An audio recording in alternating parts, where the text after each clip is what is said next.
बता दें कि दिन दहाड़े मधुबनी में कोतवाली चौक पर एक शिक्षक को चाकू गोद गोद कर जो है बेरहमी से हत्या कर दिए हैं।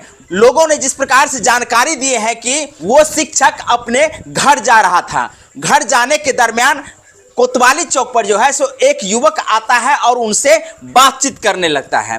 बातचीत करने के दरमियान जो है वो युवक शिक्षक पर जो है चाकू निकाल करके बार बार जो है सो वार कर देते हैं। उसी दरमियान जो है शिक्षक जख्मी होकर के लुढ़क जाते हैं। इस प्रकार की घटना जब हो जाती है वहां से जो है वो अपराधी जो है फरार हो जाते हैं।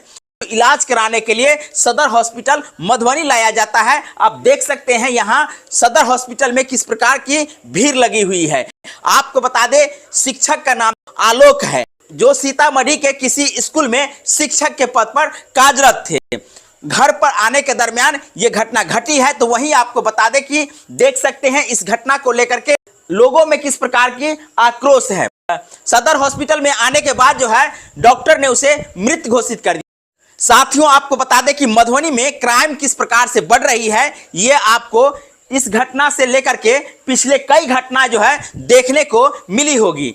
जिस प्रकार से मधुबनी में क्राइम की दर जो है सो बढ़ रही है, ये मधुबनी के लिए बहुत ही गंभीर विषय है। जहां मधुबनी को शांत इलाका माना जाता था ना, वहीं जो है सो मधुबनी अब अशांति की तरफ जो है सो बढ़ गई है। पुलिस छानबीन में जुट जाती है।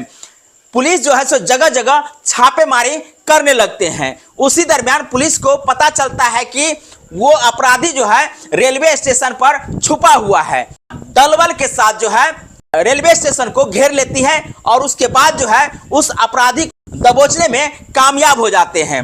अपराधी जो है रेलवे स्टेशन से कहीं दूसरे जगह भागने के जुगत में था।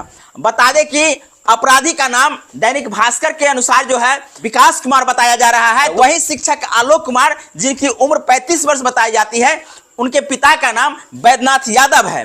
तो घटना जो है मधुबनी में किस प्रकार से बढ़ रही है, ये मधुबनी के लिए बहुत ही गंभीर विषय है। और इस घटना को लेकर के लोग जो है सो आश्चर्यचकित भी है और साथ में आक्रोश भी है। जिस प्रकार से लगातार घटनाएं घट रही है, ये तमाम घटनाएं जो है सो मधुबनी को हिला देने वाली है।